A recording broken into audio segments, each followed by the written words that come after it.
नमस्कार विद्यार्थी मित्रांनो, मी सहदेव सावके तुम्हा सर्वांचं स्वागत करतो S J. Pharma's DHS pharmacy officer selection batch 2026 मध्ये. विद्यार्थी मित्रांनो, या अगोदरचा व्हिडिओ जर तुम्ही बघितला असेल तर त्या व्हिडिओमध्ये आपण जो DMER फार्मासिस्ट एक्झाम असेल किंवा DHS फार्मसी ऑफिसर एक्झाम असेल जे की TCS द्वारे कंडक्ट होते, त्या TCSनं दिलेला सिलेबस आपण काय केलेला आहे, डिस्कस केलेला आहे. तो सिलेबस आपण विद्यार्थी मित्रांनो आपल्या मनानुसार 7 पार्टमध्ये काय केला, डिवाइड केला. ओके, 1 2 3 4 5 6 7 अशा पार्टमध्ये डिस्कस केलेला आहे. तर वेगवेगळ्या पार्टमध्ये वेगवेगळे काही चॅप्टर्स आहेत किंवा वेगवेगळे काही सब्जेक्ट आहेत, तर ते आपण डिस्कस केले. पूर्ण सिलेबसवर कशा प्रकारचा प्रश्न येतो, काय तो सगळं डिस्कस केलेला आहे. तर त्यामधला जो पार्ट 6 आहे विद्यार्थी मित्रांनो, तर तो पार्ट 6 आज आपण आजच्या व्हिडिओद्वारे काय करणार आहोत, डिस्कस करणार आहोत. हा जर पार्ट तुम्ही बघितला तर त्या पार्टचं नाव काय होतं, आपण बघितला तो डिवाइड केला होता part 6, pharmacopoeia and regulatory authorities. म्हणजेच काय, तर वेगवेगळ्या कंट्रीजमध्ये जे त्यांचे ऑफिशियल बुक ऑफ स्टँडर्ड्स असतात त्याला आपण फार्माकोपिया म्हणतो, ते ॲज वेल ॲज त्यांच्या देशामध्ये जे काही ड्रग अप्रूव्ड होतात त्याच्यानंतर क्लिनिकल ट्रायल्स वगैरे होऊन अप्रूव्ड होऊन मार्केटमध्ये येतात, तर ते करण्यासाठी एक रेग्युलेटरी ऑथॉरिटीज असतात. तर ते रेग्युलेटरी ऑथॉरिटीज, तर फार्माकोपिया आणि रेग्युलेटरी ऑथॉरिटीज या दोघांबद्दलही आपल्याला काय बघायची आहे, माहिती बघायची आहे. आणि या दोघांवर पेपरमध्ये 100% प्रश्न विचारतात. या DMERचे तुम्ही जर 15च्या 15 शिफ्ट बघितलेल्या असतील तर या दोन्ही टॉपिकवर फार्माकोपिया असो ओके आणि रेग्युलेटरी ऑथॉरिटीज असतो, याच्यावर कमीत कमी 10 ते 15 प्रश्न विचारलेले आहेत, 15 ते 20 प्रश्न विचारलेले आहेत, म्हणजे सर्वच्या सर्व 15 शिफ्ट मिळून.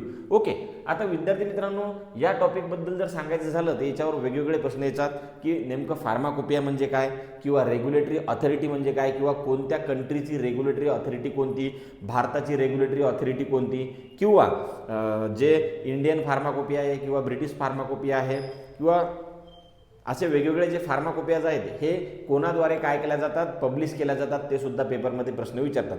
तसंच जी पब्लिशिंग ऑथॉरिटी आहे तिचं नाव वगैरे विचारू शकतात, ती कधी इस्टॅब्लिश झाली, कधी ॲज अ ऑटोनॉमस बॉडी म्हणून ती घोषित करण्यात आली, अशा प्रकारचं सुद्धा प्रश्न विचारतात. तर हे सगळे डिटेल आपल्याला काय करायचे आहेत, बघायचे आहेत. ओके, तर सुरुवात करूया आपण नेमकं फार्माकोपिया म्हणजे काय. ओके, जसं जसं आपण समोर जाणार आहे तसे या टॉपिकचे आता आपण सगळे म्हणजे सब टॉपिक्स वगैरे बघणार आहे. आजच्या टॉपिकमध्ये काय बघायचं आहे, फार्माकोपिया म्हणजे काय, फार्माकोपियाचा नेमकं पर्पज काय असतं, कशासाठी फार्माकोपिया पब्लिश केला जातो.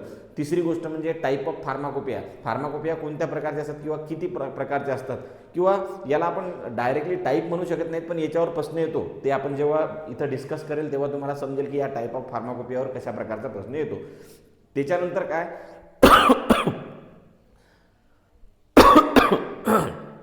सॉरी, हा जो फार्माकोपिया आहे हे कोण पब्लिश करतं, जसं की IPC तुम्ही नाव ऐकलं असेल, इंडियन फार्माकोपिया कमिशन. मग या IPCवर कशा प्रकारचे प्रश्न विचारतात. त्याच्यानंतर हे इंडियन फार्माकोपिया कमिशन याच्यामध्ये कसं ऑर्गनायझेशन स्ट्रक्चर आहे, कसं ऑर्गनायझेशन चालतं हे, त्याच्यानंतर याची हिस्ट्री काय आहे, याच्यावर सुद्धा पेपरमध्ये प्रश्न विचारतात. त्याच्यासमोर गेलं की जे पब्लिकेशन्स असतात इंडियन फार्माकोपियाचे, मग फर्स्ट एडिशन असो, सेकंड एडिशन असो, थर्ड एडिशन असो, याच्यावर सुद्धा पेपरमध्ये काय करतात, प्रश्न विचारतात. त्याच्यानंतर नॅशनल फॉर्म्युलरी ऑफ इंडिया म्हणजे काय, त्याचे कोणकोणते पब्लिकेशन आहेत, करंट एडिशन कोणतं आहे, करंट पब्लिकेशन वगैरे कोणतं आहे, सेम इंडियन फार्माकोपियाचं करंट पब्लिकेशन कोणतं आहे, हा पेपरमध्ये 100% प्रश्न विचारला जातो. थोडंसं समोर गेलं की ब्रिटिश फार्माकोपिया आहे, ब्रिटिश फार्माकोपिया कोण पब्लिश करतं, कोणत्या मिनिस्ट्रीच्या अंडरमध्ये येतं, सेम इंडियन फार्माकोपिया सुद्धा कोणत्या मिनिस्ट्रीच्या अंडरमध्ये येतं. त्याच्यानंतर ब्रिटिश फार्माकोपिया जे आहे हे आपल्या भारतामध्ये केव्हापासून ऑफिशियल म्हणून घोषित करण्यात आला, सध्याचं जे एडिशन आहे ब्रिटिश फार्माकोपियाचे ते कधी पब्लिश केलं जातं, सोबतच ब्रिटिश फार्माकोपिया कोणत्या मंथमध्ये काय केला जातो, पब्लिश केला जातो, आणि कोणत्या मंथमध्ये एन्फोर्स केला जातो, हे सुद्धा पेपरमध्ये प्रश्न आलेले आहेत. त्याच्यानंतर थोडंसं समोर गेलं की United State pharmacopoeia, international pharmacopoeia, European pharmacopoeia, याच्यावर एकदम शॉर्टमध्ये प्रश्न विचारतात. पण pharmacopoeia, Indian pharmacopoeia commission, British pharmacopoeia आणि युनायटेड स्टेट फार्माकोपिया हे तुम्हाला 100% यायला पाहिजे, याच्यावर पेपरमध्ये प्रश्न विचारतात. तर चला आपण सुरुवात करूया आजच्या व्हिडिओसाठी. बघा, फार्माकोपिया म्हणजे काय, फार्माकोपिया म्हणजे प्रत्येक कंट्रीचं असं एक बुक असतं की जे ऑफिशियल बुक असतं, लिगल असतं, ज्याच्यामध्ये जे काही गोष्टी दिलेल्या असते लिगली ॲक्सेप्टेड असतात. आलं लक्षात. आता लिगली ॲक्सेप्टेड म्हणजे काय, जर कोर्टमध्ये या ड्रगबद्दल कोणतं मॅटर चाललेलं असेल तर त्याच्यावर काही डिसिजन घ्यायचं असेल तर या बुकमध्ये त्या गोष्टी बघितल्या जातात की या ड्रगची प्युरिटी काय आहे, स्टँडर्ड्स काय आहेत, त्याच्यानंतर याची क्वालिटी काय आहे, याची स्ट्रेंथ वगैरे काय आहे, हे सगळ्या गोष्टी त्या बुकमध्ये दिलेल्या जातात. त्याला काय म्हणतात, official books of standards of drugs. Okay. आणि दॅट इन्क्लुडिंग त्याच्यामध्ये काय काय असतात, standards of purity, identity, quality as well as strength. आलं लक्षात. मग तुम्हाला जर विचारलं की बाबा फार्माकोपिया नेमकं काय असतं, हे पेपरमध्ये प्रश्न आलेला आहे. फार्माकोपिया कशाला म्हणतात, की बाबा फार्माकोपिया वगैरे काय आहे, DMARच्या एक्झाममध्ये विचारले. बघा, फार्माकोपिया काय आहे, an official book publish by authorities किंवा publish by authorise body containing काय तर standards of drug including their identity, purity, strength and quality. मी तेच सांगितले की बाबा फार्माकोपिया हे ऑफिशियल बुक आहे जे की पब्लिश केलं जातं कोणाद्वारे, एका ऑथॉरिटीद्वारे किंवा ऑथराइज बॉडीद्वारे पब्लिश केलं जातं. जी ऑथराइज बॉडी कोणती असू शकते, एखादी गव्हर्नमेंटची असू शकतं, स्टॅट्युटरी बॉडी असू शकतं गव्हर्नमेंटनं नेमून दिलेली, किंवा एखादं गव्हर्नमेंटचं डिपार्टमेंट असू शकतं, किंवा एखादी ऑटोनॉमस बॉडी असू शकतं, आहे की नाही. तर ती कोणं नेमून दिली असते, गव्हर्नमेंटने नेमून दिली असते. यांच्याद्वारे जे official book of standard publish केलं जातं त्याला म्हणायचं फार्माकोपिया, आणि जे की लिगली ॲक्सेप्टेड असतं. आलं लक्षात. मग फार्माकोपियाबद्दल जर तुम्हाला विचारलं, मग हे वेगवेगळ्या देशांचे वेगवेगळे असतात. आपला भारताचा काय आहे, इंडियन फार्माकोपिया. युनायटेड किंगडम म्हणजे इंग्लंडचं काय आहे तर हे ब्रिटिश फार्माकोपिया. तसंच युनायटेड स्टेट्सचं, अमेरिकेचं कोणतं आहे, युनायटेड स्टेट फार्माकोपिया. हे तुम्हाला माहीत असायला पाहिजे. ओके. आता याचा पर्पज काय असतं, नेमकं फार्माकोपिया हा पब्लिश का करतात, याच्यामध्ये जे गोष्टी दिलेल्या असतात याचं महत्त्व काय आहे, याच्यावरून आपल्याला काय सिद्ध करायचं असतं. आलं लक्षात. मग तुम्हाला पेपरमध्ये प्रश्न विचारतात की बाबा फार्माकोपिया जे आहे तर याचं नेमकं पर्पज काय आहे, किंवा खालीलपैकी कोणतं जे ऑप्शन आहे चारपैकी हे फार्माकोपियाच्या संदर्भात बरोबर आहे की चूक आहे, अशा प्रकारचा प्रश्न तुम्हाला विचारू शकतात. तर पर्पज म्हणजेच काय, याचं नेमकं ध्येय काय आहे, उद्देश काय आहे, कोणत्याही देशाद्वारे त्यांचा जो फार्माकोपिया रिलीज केला जातो त्याचं एम काय आहे. बघा, हे 4-5 गोष्टी फार्माकोपिया रिलीज करण्याच्या मागं असतात. पहिलं काय, स्टँडर्डायझेशन ऑफ द ड्रग्स. म्हणजेच काय, आपल्या देशामध्ये जे ड्रग्स असतात तर ते स्टँडर्ड्स आहेत की नाहीत, किंवा सगळीकडे जे ड्रग अवेलेबल आहेत ते एकाच सारख्या क्वालिटीचे असायला पाहिजे, याला म्हणायचं स्टँडर्डायझेशन ऑफ ड्रग. आता फार्माकोपियामध्ये काय दिलेलं असतात, वेगवेगळ्या क्वालिटी कंट्रोल टेस्ट दिलेल्या असतात, किंवा एसे दिलेल्या असतात, प्युरिटी, आयडेंटिटी या सगळ्याबद्दलच्या गोष्टी दिलेल्या असतात. मग आपला ड्रग या फार्माकोपियल स्टँडर्डला कंप्लाय करतो की नाही करत, त्याच्यावरून त्या ड्रगचं काय ठरतं विद्यार्थी मित्रांनो, क्वालिटी ठरतं किंवा त्याचं स्टँडर्डायझेशन ठरतं. मग ह्याच्यासाठी आपल्याला काही ना काही लागणार ना. म्हणजे एखादा ड्रग मार्केटमध्ये आहे किंवा एखादा ड्रग आहे, त्याला आपण ॲक्टिव्ह फार्मास्युटिकल इन्ग्रेडियंट म्हणतो, हा तोच ड्रग आहे हे कशावरून ओळखणार आपण. समजा पॅरासिटामॉल टॅबलेट आहे, तर हा जो ड्रग आहे, ही जी पावडर आहे ही पॅरासिटामॉलचीच आहे, हे कशावरून ठरणार. जर इंडियन फार्माकोपियामध्ये जर काही दिलेलंच नसेल, किंवा फार्माकोपियामध्ये त्याच्याबद्दलची काही माहिती दिली नसेल, आपण कसं ठरवणार हे पॅरासिटामॉलच आहे म्हणून. तर हे सगळ्या गोष्टी कशामध्ये दिल्या असतात, फार्माकोपियामध्ये दिल्या असतात. आणि हे कशासाठी महत्त्वाचं असतं, फार्माकोपिया स्टँडर्डायझेशन ऑफ ड्रग्ससाठी. आलं लक्षात. कोणता ड्रग कोणता हे कशावरून कळणार, फार्माकोपियावरून, कारण की त्याच्यामध्ये सगळी गोष्टी दिल्या आहेत. पॅरासिटामॉलचा कलर कोणता आहे, सोल्युबिलिटी कशी आहे की नाही, त्याच्यानंतर त्याचं मॉलिक्युलर वेट काय आहे, सगळ्या गोष्टी त्याच्यामध्ये दिल्या असतात. मग ते जर आपण टेस्ट वगैरे केल्या तर आपण ओळखू शकतो की नाही हा पॅरासिटामॉलच आहे. म्हणजे त्या ड्रगचं काय केलं इथं आपण स्टँडर्डायझेशन केलं. त्याच्यासाठी फार्माकोपिया महत्त्वाचं आहे, ध्यानातच ठेवायचं, पेपरमध्ये ऑप्शन देऊ शकतात. त्याच्यानंतर क्वालिटी कंट्रोल. बघा, आता एखादा ड्रग हा तोच ड्रग आहे हे आपल्याला स्टँडर्डायझेशन ऑफ ड्रगवरून कळालं, पण आपण एखाद्या ड्रगपासून काय केलं, एखादा डोजेस फॉर्म तयार केला किंवा त्याच्यापासून एखादं प्रिपरेशन तयार केलं, त्याची क्वालिटी व्यवस्थित आहे का नाही याच्यासाठी सुद्धा काही टेस्ट वगैरे दिलेले असतात. ते कशामध्ये दिले असतात, इंडियन फार्माकोपियामध्ये. फॉर एक्झाम्पल, एखादी टॅबलेट आपण बनवली, मग ती टॅबलेट बरोबर साईजची आहे की नाही, त्याच्यानंतर त्याची डिसइंटिग्रेशन, त्या टॅबलेटचं डिसइंटिग्रेशन टाईम बरोबर आहे की नाही, त्याचं डिझॉल्युशन व्यवस्थित होते की नाही, त्याची फ्रायबिलिटी टेस्ट काय आहे, हार्डनेस लेवल काय, हार्डनेस वगैरे काय आहे, ते फ्रायबिलिटी टेस्टवरून आपण ओळखू शकतो. तर हे कशामध्ये दिलेलं आहे, इंडियन फार्माकोपियामध्ये. म्हणजेच आपण त्याचं काय करत आहे, क्वालिटी कंट्रोल. जर त्यानं इंडियन फार्माकोपियामध्ये दिलेल्या टेस्ट जर कंप्लाय केल्या नाही, याचा अर्थ काय, त्याची क्वालिटी बरोबर नाही आहे, क्वालिटी कंट्रोल नाही आहे. तर हे करण्यासाठी इंडियन फार्माकोपिया किंवा जे वेगवेगळे फार्माकोपिया असतात हे महत्त्वाचे असतात. हे सुद्धा तुम्हाला पेपरमध्ये विचारू शकतात. त्याच्यानंतर guidance for the manufacturing and testing. आता ही सिंपल गोष्ट आहे, एखादा ड्रग कोणा मॅन्युफॅक्चरिंग युनिट आहे, एखादी कंपनी आहे, त्या कंपनीला एखाद्या ड्रगपासून डोजेस फॉर्म तयार करायचा आहे. ओके, मग तो डोजेस फॉर्म तयार केल्याच्या नंतर त्या डोजेस फॉर्मवर त्यांना काय करायचं आहे, टेस्टिंग करायचं आहे की हा डोजेस फॉर्म व्यवस्थित झाला का नाही. एखादं पॅरेंटल प्रिपरेशन आहे. ओके, मग पॅरेंटल प्रिपरेशनसाठी कोणकोणत्या टेस्ट असतात हे कशामध्ये दिलेले, इंडियन फार्माकोपियामध्ये दिलेलं आहे. पॅरेंटल प्रिपरेशन कसं असायला पाहिजे, टॅबलेट कशी असायला पाहिजे, सायरप कसं असायला पाहिजे, इमल्शन सॉल्युशन, सस्पेन्शन आहे की नाही, क्रीम्स वगैरे, जेल्स वगैरे कसे असायला पाहिजे, सगळं त्याच्यामध्ये दिलेलं आहे. तर मग जो फार्माकोपिया आहे तर हे ॲज अ गायडन्स म्हणून ॲक्ट होतो कोणाला, मॅन्युफॅक्चरिंग युनिटला. कशासाठी, त्यांची मॅन्युफॅक्चरिंग करण्यासाठी, टेस्टिंग करण्यासाठी. त्यांना एक रेफरन्स तर लागेल ना काहीतरी, तर ते कशामधून मिळतो त्यांना, फार्माकोपियामधून. आणि जो की लिगली ॲक्सेप्टेड असतो आणि त्याला काय म्हणतो आपण, 100% त्यांना पाळावाच लागतो. का, कारण की त्या ड्रगची क्वालिटी मेंटेन व्हायला पाहिजे, मार्केटमध्ये आल्याच्यानंतर तो ड्रग चांगल्या प्रकारचा यायला पाहिजे. हे कशावरून ठरतं, जेव्हा मॅन्युफॅक्चरिंग करत असताना हे जर इंडियन फार्माकोपियाच्या टेस्ट जर कंप्लाय झाले, याचा अर्थ तो ड्रग चांगल्या क्वालिटीचा बनणारच आहे. ओके, म्हणजेच काय, फार्माकोपिया हे ॲज अ गायडन्स म्हणून ॲक्ट होतात मॅन्युफॅक्चरिंगसाठी आणि टेस्टिंगसाठी सुद्धा. ओके, त्यानंतर बघा हे झालं तिसरा पॉईंट. चौथा पॉईंट आहे लीगल रेफरन्स. बघा आता एखादा ड्रग इन्स्पेक्टर आहे, लीगल रेफरन्स म्हणजे काय, एखादा ड्रग इन्स्पेक्टर आहे, तो काय केला, एखाद्या मेडिकल शॉपमध्ये गेला, एखाद्या मॅन्युफॅक्चरिंग युनिटमध्ये गेला, तिथून काय केलं त्यानं, काही मॅन्युफॅक्चर झालेले जे सॅम्पल आहेत ते काय केले त्याने, कंडक्ट केले आणि टेस्टिंगसाठी पाठवले. आता हे टेस्टिंगसाठी पाठवण्याचं काम कोणाचं असतं, ड्रग इन्स्पेक्टर. कोणाकडे पाठवतो, गव्हर्नमेंट ॲनालिस्टकडे. मग गव्हर्नमेंट ॲनालिस्ट जो आहे, एकतर स्टेट ड्रग लॅबोरेटरी किंवा सेंट्रल ड्रग लॅबोरेटरीमध्ये गव्हर्नमेंट ॲनालिस्ट असतात. तर जनरली ड्रग इन्स्पेक्टर जे आहेत स्टेटचे, ते कुठे पाठवतात, आपल्या स्टेट ड्रग लॅबोरेटरी पाठवतात. तिथं बसलेला गव्हर्नमेंट ॲनालिस्ट काय करतो, जो ड्रग त्याच्याकडे सॅम्पल तिथं आलेला आहे त्याची क्वालिटी चेक करतो किंवा त्याच्यावर टेस्ट करतो. मग त्याचा एसे वगैरे करतात, त्याची प्युरिटी चेक केल्या जाते, त्याची आयडेंटिटी चेक केल्या जाते, त्याचा कलर वगैरे, हे सगळ्या गोष्टी चेक केल्या जाते. आता हे चेक कोणत्या बेसिसवर करतात, एखादा ड्रग व्हाईट आहे फॉर एक्झाम्पल, किंवा एखादा ड्रग सोल्युबल आहे की नाही, हे कशावरून ठरतं, तर हे इंडियन फार्माकोपियामध्ये त्या ड्रगबद्दल सगळी गोष्ट दिलेली असते. फॉर एक्झाम्पल, जो व्यक्ती आहे ड्रग इन्स्पेक्टर, त्यानं सॅम्पल पाठवले कोणते, डायक्लोफिनॅक टॅबलेटचे. ओके, मग डायक्लोफिनॅक टॅबलेट तिकडे गेल्याच्या नंतर ड्रग ॲनालिस्ट काय करतो किंवा गव्हर्नमेंट ॲनालिस्ट काय करतो, इंडियन फार्माकोपियामधून डायक्लोफिनॅक नावाच्या ड्रगचा मोनोग्राफ काढतो. ओके, मग डायक्लोफिनॅकच्या मध्ये त्याच्या डायक्लोफिनॅकचं मॉलिक्युलर वेट दिलेलं असतं किंवा त्याची सोल्युबिलिटी दिलेली असते, त्याची प्युरिटी, आयडेंटिटी, कलर वगैरे, त्याच्यानंतर त्याच्या काही टेस्ट असतील, एसे वगैरे असतील, आहे का नाही, तर ते सगळं दिलेलं असतं. मग त्याच्यावरून काय ठरतं, जो ड्रग दिलेला आहे आणि स्टँडर्ड जे स्पेसिफिकेशन आहे ते मॅच करतात का. जर मॅच करत असेल तर तो ड्रग काय आहे, स्टँडर्ड क्वालिटीचा. जर मॅच करत नसेल तर तो काय आहे, नॉट स्टँडर्ड क्वालिटी, त्याला आपण NSQ म्हणतो. ओके, आणि हे कशाच्या बेसिसवर ठरवतं गव्हर्नमेंट ॲनालिस्ट, जे इंडियन फार्माकोपिया, जे वेगवेगळे फार्माकोपिया आहेत याच्यामध्ये जी माहिती दिलेली आहे त्याच्या बेसिसवर. मग फार्माकोपिया कशासाठी महत्त्वाचे आहेत, लीगल रेफरन्ससाठी सुद्धा. ओके, आता त्यानं जर एकदा तो ड्रग नॉट स्टँडर्ड क्वालिटीचा दिला, तर जो कोर्टमध्ये त्या ड्रगच्या बाबत एखादी केस वगैरे चालू आहे, फॉर एक्झाम्पल ड्रग इन्स्पेक्टरनं काय, हा ड्रग आहे बाबा स्टँडर्ड क्वालिटीचा नाही, त्याच्यामुळे समोरची कार्यवाही केली, कोर्टमध्ये केस चालू आहे, तर कोर्ट कशाच्या बेसिसवर त्यांचा रिझल्ट देऊ शकतो, याच्याच बेसिसवर, जे इंडियन फार्माकोपियामध्ये जे स्पेसिफिकेशन दिलेले आहे, तो ड्रग जर ते स्पेसिफिकेशन कंप्लाय करत असेल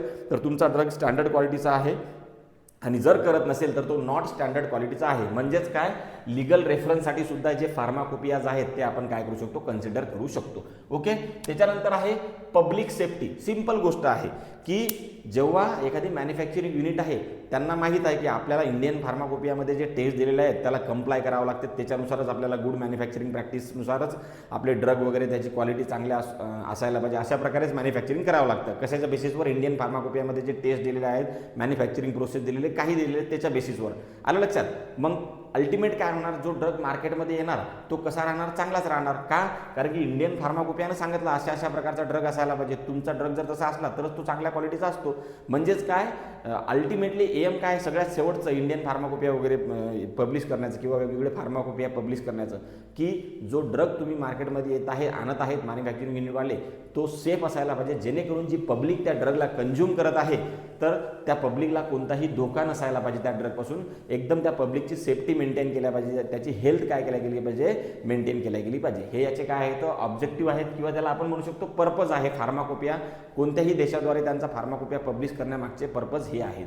ओके, मग पेपरमध्ये जर तुम्हाला विचारलं की बाबा खालीलपैकी इंडियन फार्माकोपिया किंवा वेगवेगळे जे फार्माकोपिया आहे हे पब्लिश करण्यामागचे पर्पज काय आहेत, तर हे 4-5 पर्पज त्याचे आहेत. आलं लक्षात. त्याच्यानंतर विद्यार्थी मित्रांनो, तुम्हाला समोर जर गेले तर टाईप ऑफ फार्माकोपिया जे आहे याच्यावर तुम्हाला पेपरमध्ये 100% प्रश्न विचारतात आणि विचारलेला आहे. बघा, फार्माकोपियाज किंवा जे बुक्स आहेत ऑफिशियल आहे, ऑफिशियल नॉन ऑफिशियल दोन प्रकारचे असतात. एक म्हणजे ऑफिशियल फार्माकोपिया, एक असतात non official pharmacopoeia.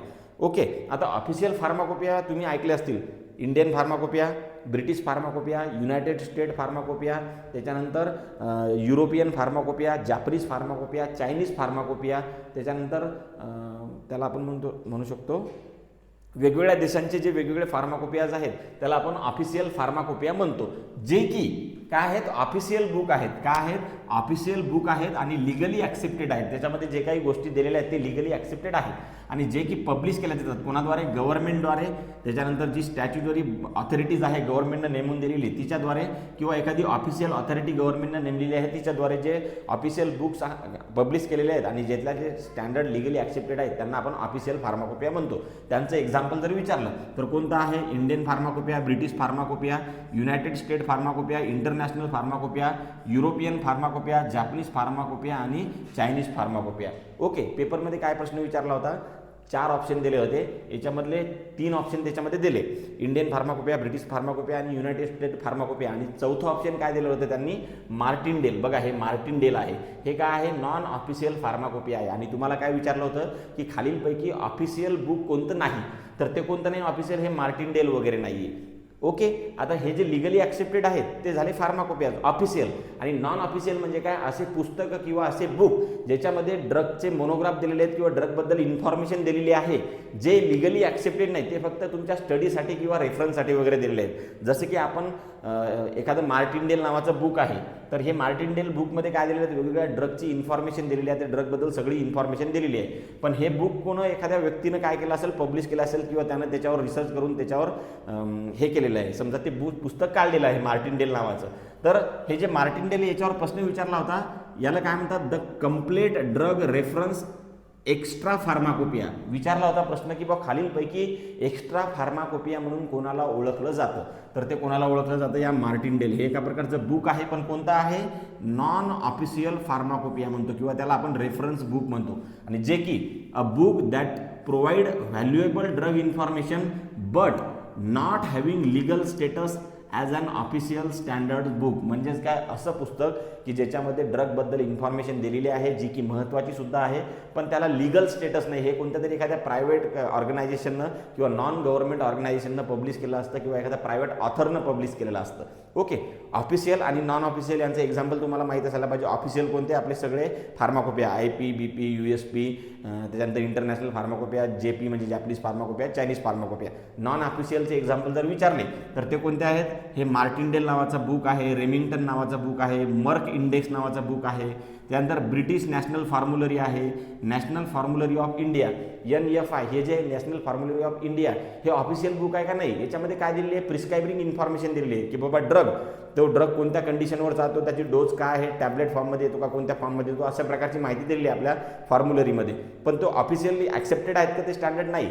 Officially accepted कोणते आहेत, आपल्या इंडियन फार्माकोपियामध्ये असलेले. आलं लक्षात. तर हा कन्सेप्ट तुम्हाला यायला हवा की ऑफिशियल बुक कोणते आहेत आणि नॉन ऑफिशियल बुक कोणते आहेत. मग तुम्ही हे जे नॉन ऑफिशियल बुक आहेत, मार्टिनडेल झालं, रेमिंग्टन झालं, मर्क इंडेक्स झालं, ब्रिटिश नॅशनल फॉर्म्युलरी झालं, नॅशनल फॉर्म्युलरी ऑफ इंडिया झालं, आपलं KD त्रिपाठीचं इसेन्शियल फार्माकोलॉजी झालं, सगळे जे बुक आहेत ज्याच्यामध्ये ड्रगची इन्फॉर्मेशन दिलेली आहे, तर ते कोणत्या प्रकारचे झाले, नॉन ऑफिशियल झाले. ओके, जे की ऑफिशियल नाहीत, नॉन ऑफिशियल फक्त रेफरन्स बुक्स आहेत ते. ओके, हे प्रश्न पेपरमध्ये विचारतात. हा जो मार्टिनडेलचा प्रश्न आहे, मार्टिनडेलचा, तर हा पेपरमध्ये विचारला होता की बाबा एक्स्ट्रा फार्माकोपिया म्हणून कोणाला ओळखतात, तर या मार्टिनडेल नावाच्या बुकला ओळखतात. आलं लक्षात. इथपर्यंत आता आपण अर्धा पार्ट बघितलेला आहे. समोर थोडंसं गेल्याच्या नंतर आपण माहिती बघणार आहोत आपल्या इंडियन फार्माकोपियाबद्दल. कशाबद्दल, इंडियन फार्माकोपियाबद्दल. आता इंडियन फार्माकोपियाचा व्हिडिओ आपण नेक्स्ट करणार आहे, ज्याच्यामध्ये इंडियन फार्माकोपियाची हिस्ट्री, इंडियन फार्माकोपियाचे सगळे एडिशन्स, त्याच्यावर येणारे प्रश्न डिस्कस करणार आहे. पण हा जो इंडियन फार्माकोपिया असतो, हा पब्लिश करण्याचं काम एका ऑथॉरिटीला किंवा एका इन्स्टिट्यूशनला दिलेलं आहे आपल्या भारत सरकारनं. त्या इन्स्टिट्यूशनचं नाव काय आहे, IPC, म्हणजेच काय, इंडियन फार्माकोपिया कमिशन. ओके, आता हे इंडियन फार्माकोपिया कमिशन आहे, तर पेपरमध्ये प्रश्न असा विचारला होता की इंडियन फार्माकोपिया पब्लिश करण्याचं काम कोणाचं आहे, तर कोणाचं आहे, मी तुम्हाला आता सांगितलं, IPC, इंडियन फार्माकोपिया कमिशन झाला पहिला प्रश्न. दुसरा प्रश्न असा विचारला होता की इंडियन फार्माकोपिया कमिशन हे कोणत्या मिनिस्ट्रीच्या अंडरमध्ये इंडियन फार्माकोपियाला पब्लिश करतात, तर त्या मिनिस्ट्रीचं नाव काय आहे, ministry of health and family welfare. कोणती, ministry of health and family welfare. बघा काय, Indian pharmacopoeia commission is an autonomous institution, एक स्वायत्त संस्था आहे. ऑटोनॉमस, स्वायत्त संस्था म्हणजे काय, जिचं काम ती पाहते जिचे जे प्रोसिजर्स आहेत वगैरे ते सगळं स्वतःच कंट्रोल करते, त्याला ऑटोनॉमस इन्स्टिट्यूशन किंवा स्वायत्त संस्था म्हणतात. ओके, मग समोर गेले की इट इज अंडर द काय ministry of health and family welfare, जी आपल्या भारताची ministry of health and family welfare आहे.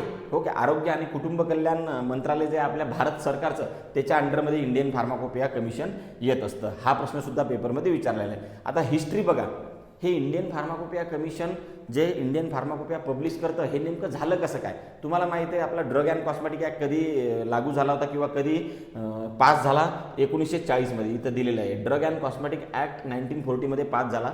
त्या ॲक्टमधला जो सेकंड शेड्यूल आहे, 2 शेड्यूल आहेत त्याच्यामध्ये, फर्स्ट शेड्यूल आणि सेकंड शेड्यूल. फर्स्ट शेड्यूलमध्ये काय दिलेलं असतं इंडियन आपल्या ड्रग अँड कॉस्मेटिक ॲक्टच्या, की वेगवेगळे जे बुक्स आहेत, रेफरन्स बुक म्हणू शकतो किंवा ऑथॉरिटिव्ह बुक्स आहेत, त्याची लिस्ट फर्स्ट शेड्यूलमध्ये दिलेली आहे. सेकंड शेड्यूलमध्ये काय दिलेले आहेत की बा जे स्टँडर्ड्स आहेत ड्रगचे, की जे कंप्लाय करायला पाहिजे मॅन्युफॅक्चर ड्रग किंवा इम्पोर्टेड ड्रग किंवा जे ड्रग सेल केल्या जातात त्यांचे स्टँडर्ड कसे असायला पाहिजे, हे कशामध्ये दिलेले आहेत? या सेकंड शेड्यूलमध्ये. आता ड्रग हा स्टँडर्ड क्वालिटीचा असायला पाहिजे, मॅन्युफॅक्चर केलेला किंवा सेल करण्यात येणारा किंवा डिस्ट्रीब्यूट करण्यात येणारा. ओके, मग याच्यासाठी काही तर गोष्टी लागतील की बाबा हा स्टँडर्ड क्वालिटीचा आहे किंवा नाही. मग या ड्रग अँड कॉस्मेटिक ॲक्टच्या सेकंड शेड्यूलमुळं इंडियन फार्माकोपिया पब्लिश करायचं काम पडलं. मग पेपरमध्ये हा प्रश्न विचारतात काय, की बाबा इंडियन फार्माकोपिया जो आहे तर हा कोणत्या ॲक्टच्या अंडर पब्लिश करण्यात येतो? तर ते ड्रग अँड कॉस्मेटिक ॲक्ट आहे. आणि त्या ॲक्टच्या कोणता शेड्यूल? तर सेकंड शेड्यूल. कारण की सेकंड शेड्यूलचं म्हणणं काय आहे की बाबा जो ड्रग आहे त्यानं स्टँडर्ड कंप्लाय केले पाहिजे, त्याचं तो चांगल्या क्वालिटीचा स्टँडर्डचा असायला पाहिजे. मग त्याच्यासाठी इंडियन फार्माकोपिया काय करायचं काम पडलं? पब्लिश करायचं काम पडलं. ओके, तुम्हाला जर पेपरमध्ये प्रश्न विचारला कोणत्या ॲक्टच्या अंडर इंडियन फार्माकोपिया पब्लिश केला जातो? Drug and cosmetic act. आणि त्या ॲक्टच्या कोणत्या शेड्यूलमध्ये? सेकंड शेड्यूलमध्ये, सेकंड शेड्यूलद्वारे. ओके, मग काय करण्यात आलं की बाबा हे इंडियन फार्माकोपिया या ड्रग अँड कॉस्मेटिक ॲक्टच्या अंडर आपल्याला पब्लिश तर करायचंच आहे. त्याच्यासाठी एक कमिटी नेमण्यात आली जी की टेम्पररी होती. जेव्हा जेव्हा आपल्याला फार्माकोपिया पब्लिश करायचं, ही कमिटी नेमायची, त्याच्यामध्ये मेंबर द्यायचे आणि तुम्ही इंडियन फार्माकोपिया पब्लिश करा, असं त्यावेळेस होतं. तर 1946मध्ये काय करण्यात आलं? ही कमिटी, फर्स्ट कमिटी नेमण्यात आली. कोणती? Indian pharmacopoeia committee. ओके, आता या इंडियन फार्माकोपिया कमिटीचं काम काय होतं? जे वेगवेगळे ड्रग आहेत त्याच्यावर स्टडी करायची, मोनोग्राफ बनवायचे आणि इंडियन फार्माकोपिया पब्लिश करून द्यायचा. म्हणजे एक स्पेसिफिक असं कमिशन वगैरे होतं का तेव्हा? नाही. एक कमिटी होती, फर्स्ट इंडियन फार्माकोपिया कमिटी. ती कधी नेमण्यात आली होती? 1946मध्ये. तुम्हाला पेपरमध्ये प्रश्न विचारतात की बाबा फर्स्ट इंडियन फार्माकोपिया कमिटी जी आहे ती कधी नेमण्यात आली? 1946मध्ये. हा प्रश्न येऊ शकतो. ओके, त्याच्यानंतर मग ही जी कमिटी आहे ना, या कमिटीनं 1955मध्ये पहिला फार्माकोपिया काय केला? रिलीज केला. कधी? 1955 मध्ये. ठीक आहे.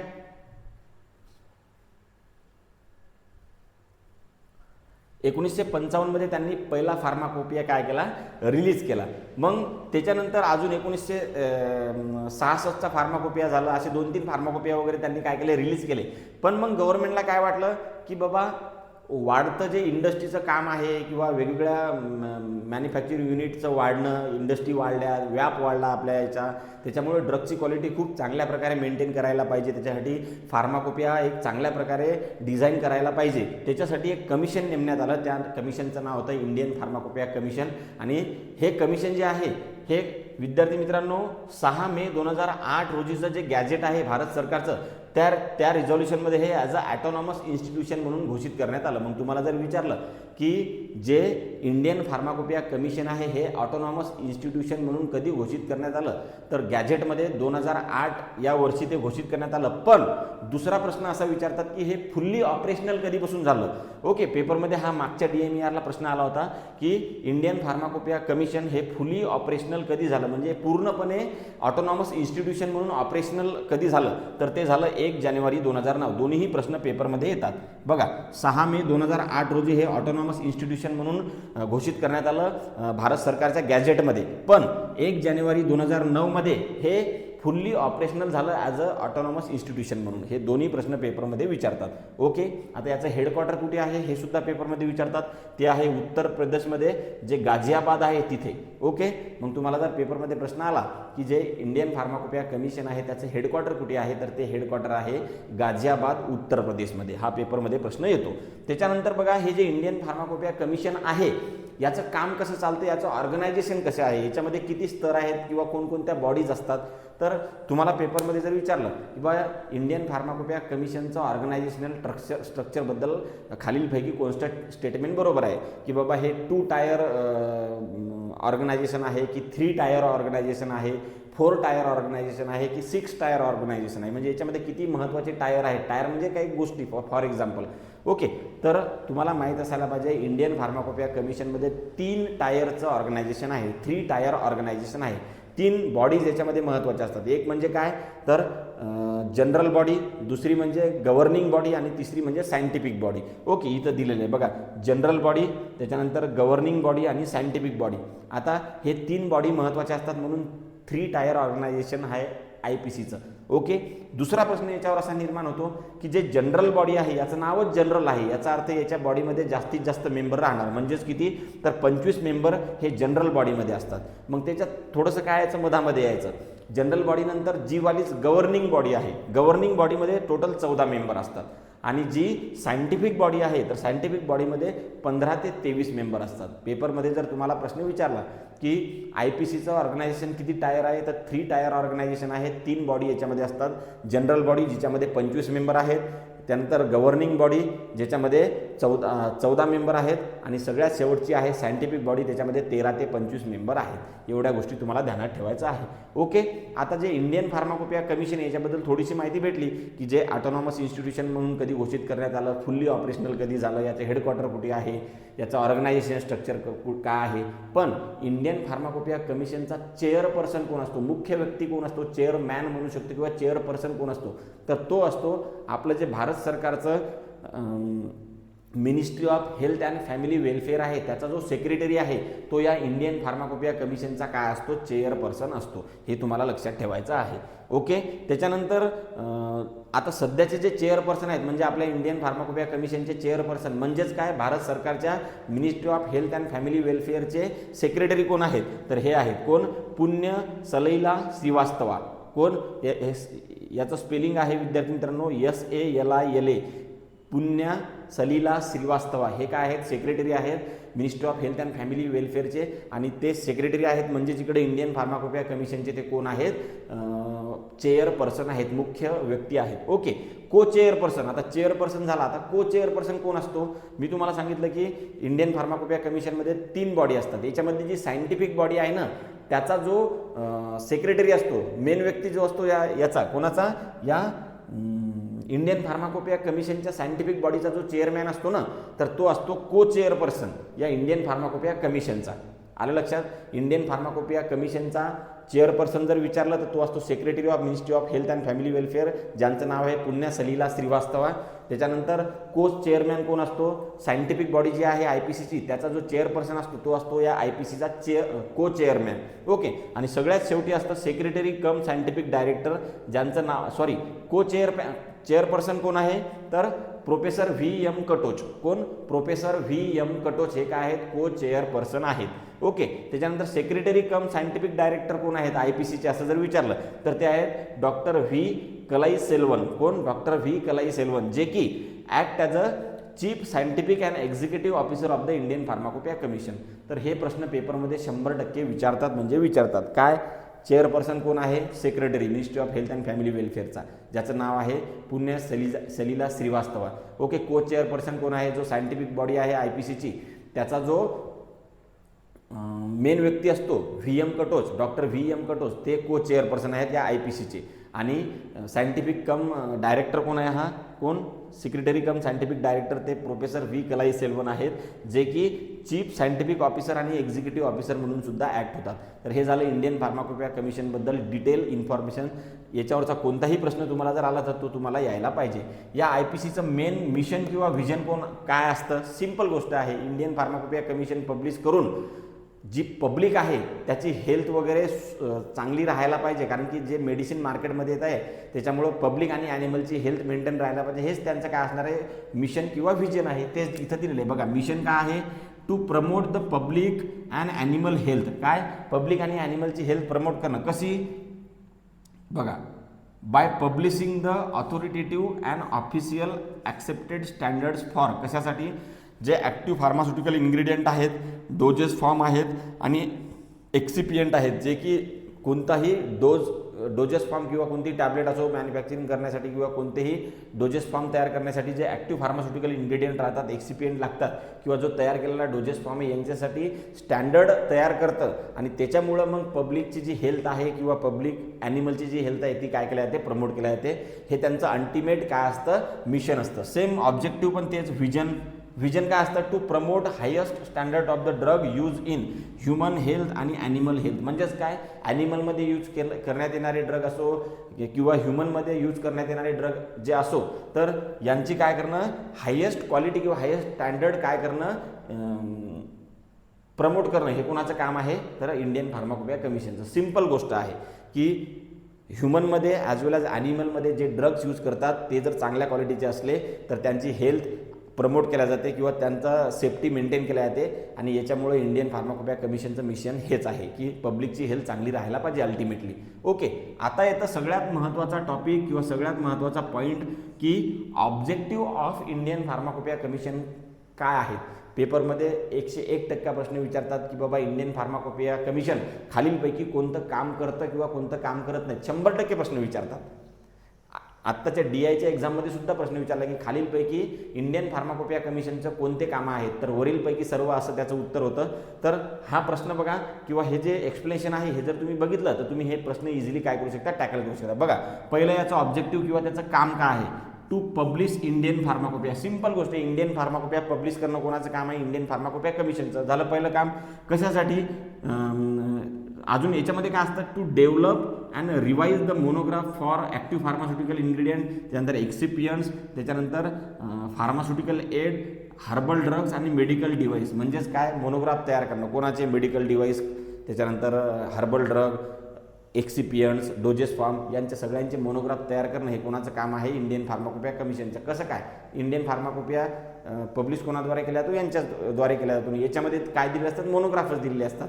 म्हणजेच काय, इंडियन फार्माकोपिया कमिशनचं काम आहे इंडियन फार्माकोपिया पब्लिश करणं आणि मोनोग्राफ काय करणं, एकतर ॲड करणं, डिलीट करणं, रिवाईज करणं, हे सगळं त्यांचंच काम आहे. ओके, दुसरं ऑब्जेक्टिव्ह काय आहे, to accord priority to the drug included in the national list of essential medicine. बघा, ministry of health and family welfare जे आहे भारत सरकारची, त्यांचं एक काम असतं. कोणासोबत ते काम करतात, national pharmaceutical pricing authority, NPCA, national pharmaceutical pricing authority. Okay, DPCOच्या अंतर ते काय करतात, national list of essential medicine काय करतात, पब्लिश करतात. कोण करतं हे publish, ministry of health and family welfare. Okay, आणि कशामध्ये करतात, हे ड्रग प्राइस कंट्रोल ऑर्डर जे आहे ना त्याच्यामध्ये ही दिलेली असते. ओके, तर त्याच्यामध्ये जे ड्रग दिलेले आहेत म्हणजे जे इसेन्शियल ड्रग आहेत त्या ड्रगला प्रायोरिटी देणं, त्याचे मोनोग्राफ वगैरे रिवाईज करणे किंवा असा ड्रग जर एखादा ॲड केला नॅशनल लिस्ट ऑफ इसेन्शियल मेडिसिनमध्ये कोणा ministry of health and family वेलफेअरमध्ये, तर तो लगेच इंडियन फार्माकोपियामध्ये सुद्धा ॲड करणं हे कोणाचं काम आहे, इंडियन फार्माकोपिया कमिशनचं.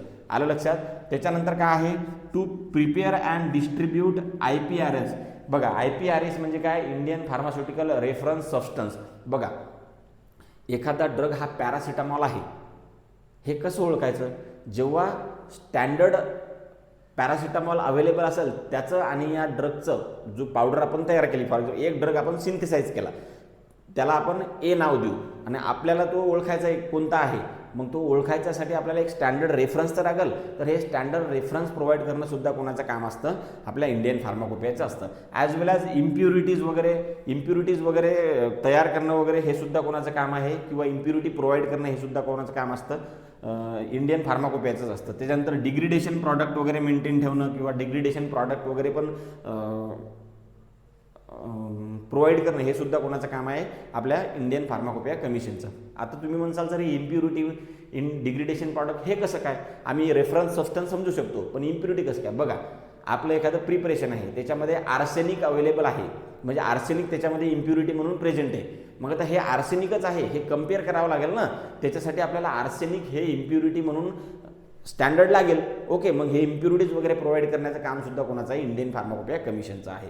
तसंच सेम डिग्रेडेशन प्रॉडक्ट, एखादा टॅबलेट आहे किंवा एखादा प्रॉडक्ट आहे तो डिग्रेडेड झाल्याच्या नंतर जो प्रॉडक्ट तयार झाला तो प्रॉडक्ट कोणासोबत कम्पेअर करायचं की हा डिग्रेडेशन प्रॉडक्ट या नावाचा आहे कोणासोबत, तर हे जे रेफरन्स मटेरियल आहे हे कोण प्रोव्हाइड करतं, इंडियन फार्माकोपिया कमिशन. मग तुम्हाला पेपरमध्ये कन्फ्यूज व्हायचं नाही, इंडियन फार्माकोपिया कमिशन IPRS सुद्धा सप्लाय करतं, इम्प्युरिटी सुद्धा सप्लाय करतं, ॲज वेल डिग्रेडेशन प्रॉडक्ट सुद्धा सप्लाय करतं. कशासाठी, तर स्टँडर्ड रेफरन्स म्हणून. ओके, त्याच्यानंतर to collaborate with the foreign pharmacopoeias like British pharmacopoeia, United State pharmacopoeia, European pharmacopoeia, Indian pharmacopoeia आणि इंटरनॅशनल फार्माकोपिया. बघा, वेगवेगळ्या देशांचे वेगवेगळे फार्माकोपियाज आहेत. कधी कधी काय असतात ते फार्माकोपिया आपल्यापेक्षा ॲडव्हान्स आहेत, त्यांच्यामध्ये काही त्यांनी मोनोग्राफ वगैरे एखाद्या ड्रगचा ॲड वगैरे केला असेल तर त्यांच्यासोबत कोलॅबरेट करणे वगैरे, त्यांचं काय चालू आहे आपलं काय चालू आहे याच्यासाठी हार्मोनायझेशन वगैरे त्यांच्यासोबत ठेवणं, कोलॅबरेशन ठेवणं हे गरजेचं असतं. आलं लक्षात, जेणेकरून त्यांनी जे स्टँडर्ड काही कंप्लाय केले किंवा अप्लाय केले तर ते आपण सुद्धा अप्लाय करायचे का नाही याच्यासाठी आपल्याला माहीत तर लागेल तिथं काय घडामोडी चालू आहेत. त्याच्यासाठी वेगवेगळ्या इंटरनॅशनल फार्माकोपियासोबत कोलॅबरेट करणे किंवा हार्मोनायझेशन ठेवणे हे कोणाचं काम आहे, इंडियन फार्माकोपिया कमिशनचं काम आहे. जेणेकरून तिकडं जर काही चांगल्या गोष्टी घडत असतील किंवा चांगली गोष्ट त्यांनी त्यांच्या फार्माकोपियामध्ये ॲड केली तर आपण पण त्याच्यावर विचार करायला पाहिजे, अशा प्रकारचं त्यांचं काय असतं, ध्येय असतं या हार्मोनायझेशनच्या मागे. ओके, त्याच्यानंतर पाचवं काय आहे, to organize educational and training programmes. बघा, जे मॅन्युफॅक्चरिंग युनिटवाले लोक असतात किंवा मॅन्युफॅक्चररकडचे काही त्यांनी लोक पाठवले, त्यानंतर आपले फार्मासिस्ट पाठवले कोणी किंवा कोणते डॉक्टर वगैरे पाठवले, यांचं ट्रेनिंग वगैरे किंवा वेगवेगळे जे नवीन स्टँडर्ड्स आहेत ड्रगचे किंवा वेगवेगळे ड्रग आहेत त्याच्याबद्दल ट्रेनिंग प्रोग्राम किंवा एज्युकेशनल प्रोग्राम वगैरे ऑर्गनाईज करणे हे सुद्धा कोणाचं काम आहे, इंडियन फार्माकोपिया कमिशनचं काम आहे. Okay, to publish national formulary of India NFI. मी तुम्हाला आता सांगितलं इंडियन फार्माकोपिया आता पब्लिश केल्याच जाते IPCद्वारे, पण NFI national formulary of India सुद्धा काय केल्या ते पब्लिश केल्या जाते. ओके, आणि सगळ्यात शेवटचं काय, to act as a national coordination centre. हे ॲज अ NCC म्हणजे नॅशनल कोऑर्डिनेशन सेंटर म्हणून ॲक्ट होतं. कशाकरता, PVPI म्हणजे PVPI म्हणजेच काय, pharmacovigilance programme of India. त्याच्यानंतर MVPI म्हणजेच काय, materiovigilance programme of India. आता हे दोन्ही प्रोग्राम काय आहेत, एखादा ड्रग मार्केटमध्ये काय झालेला आहे, आलेला आहे, पण त्या ड्रगपासून काही साईड इफेक्ट होत असतील तर ते साईड इफेक्ट इन्फॉर्म करणं गरजेचं असतं. कोणाला, या इंडियन फार्माकोपिया कमिशनला. फॉर एक्झाम्पल, मी फार्मासिस्ट आहे, माझ्या इथून मी मेडिसिन डिस्पेन्स करत आहे आणि मला असं आढळलं की मी जो ड्रग डिस्पेन्स करत आहे या ड्रगपासून वेगवेगळ्या पेशंटला एक स्पेसिफिक प्रकारचा साईड इफेक्ट होत आहे, तर माझं काय कर्तव्य आहे की हा जो साईड इफेक्ट आहे या ड्रगपासून या लोकांना हा साईड इफेक्ट दाखवत आहे हे इन्फॉर्म करणं कोणाला, फार्माकोव्हिजिलन्स सेंटरला. ओके, मग हे फार्माकोव्हिजिलन्स सेंटर जे आहेत वेगवेगळे हे काय करतात, त्यांच्याकडे जो डाटा आलेला आहे तो कोणाला पाठवतात, नॅशनल फार्माकोव्हिजिलन्स सेंटरला किंवा नॅशनल कोऑर्डिनेशन सेंटर जे कुठे आहे IPC इंडियन फार्माकोपिया कमिशन. ते सगळ्या जे सेंटर्स आहेत तिथून डाटा कलेक्ट करतं की या ड्रगचा हा काय आहे साईड इफेक्ट आहे, आणि नंतर ते कोणाला सांगतात, CDSCO जी रेग्युलेटरी ऑथॉरिटी आहे आपल्या भारताची, central drug standard control organisation. मग ते काय करतात की बाबा या ड्रगपासून हा साईड इफेक्ट होऊ शकतो अशी ब्लॅक बॉक्स वॉर्निंग करू शकतात किंवा साईड इफेक्ट जर डेंजरस असला तर त्या ड्रगला विड्रॉ सुद्धा करू शकतात. आलं लक्षात. पण ही इन्फॉर्मेशन सगळी कुठे जाते, ॲडवर्ट ड्रग रिॲक्शनची नॅशनल कोऑर्डिनेशन सेंटरला, जे कुठे आहे विद्यार्थी मित्रांनो आपल्या इंडियन फार्माकोपिया कमिशनमध्ये. कशाचं, pharmacovigilance programme of India म्हणजे ड्रगबद्दलचे ॲडवर्स ड्रग रिॲक्शन. आणि हे जे 2 नंबरचं आहे मटेरियो व्हिजिलन्स प्रोग्राम ऑफ इंडिया, हे म्हणजे काय, जे वेगवेगळे मेडिकल डिव्हायसेस आहे या मेडिकल डिव्हायसेसपासून जर काही साईड इफेक्ट होत असतील तर ते सुद्धा तिथंच कलेक्ट होतात आणि ते मग कोणाला कळवण्यात येतं, CDSCOला, आणि CDSCO मग त्याच्यावर कार्यवाही करतात. आपल्याला विड्रॉ करायचं किंवा काही ब्लॅक बॉक्स वॉर्निंग वगैरे द्यायची अशा प्रकारचं आहे. ओके, तर इथं आपला जो टॉपिक आहे बेसिक पहिला तर हे संपलेला आहे. पार्ट 6 मधला फार्माकोपियाबद्दलचा. नेमकं फार्माकोपिया म्हणजे काय, फार्माकोपियाचा पर्पज काय आहे, कोणत्या प्रकारचे फार्माकोपिया असतात, ऑफिशियल असतात एक आणि नॉन ऑफिशियल असतात. नॉन ऑफिशियलला आपण बुक म्हणू शकतो, एक्झाम्पल मार्टिनडेल आहे, रेमिंग्टन आहे, कोणकोणते रेफरन्स बुक आहेत, मर्क इंडेक्स वगैरे आहे. आणि ऑफिशियल कोणते आहेत, IPBP, USP, international pharmacopoeia, JP आणि CP हे सुद्धा आहेत. ओके, त्याच्यानंतर इंडियन फार्माकोपिया कमिशन काय करतं, इंडियन फार्माकोपियाला पब्लिश करतं, त्याचं हेडक्वार्टर कुठे आहे. त्याच्यानंतर सेक्रेटरी जो असतो तर तो चेअरमॅन म्हणून ॲक्ट होतो. को चेअरपर्सन कोण असतो, त्याच्यामध्ये किती टायरचं ऑर्गनायझेशन आहे, किती बॉडीज आहेत, हे सगळ्या गोष्टी आपण बघितल्या आणि जे प्रश्न पेपरमध्ये येतात ते आपण बघितलेले आहेत. याच्यानंतरचा जो टॉपिक राहणार आहे आपला रेकॉर्डेड लेक्चरचा, तर तो राहणार आहे इंडियन फार्माकोपिया. त्याच्यामध्ये आपण हिस्ट्री ऑफ इंडियन फार्माकोपिया, वेगवेगळे एडिशन, त्याच्यामध्ये काही स्पेसिफिक पॉईंट्स आहेत का हे बघणार आहोत. आलं लक्षात. आणि सगळ्यात शेवटी आपण एक लाईव्ह लेक्चर घेणार, त्याच्यामध्ये हे सगळ्या गोष्टी डिस्कस करणार आहोत. ॲज वेल ॲज मल्टिपल चॉईस क्वेश्चन सुद्धा आपण डिस्कस करणार आहोत. ओके. जय हिंद, जय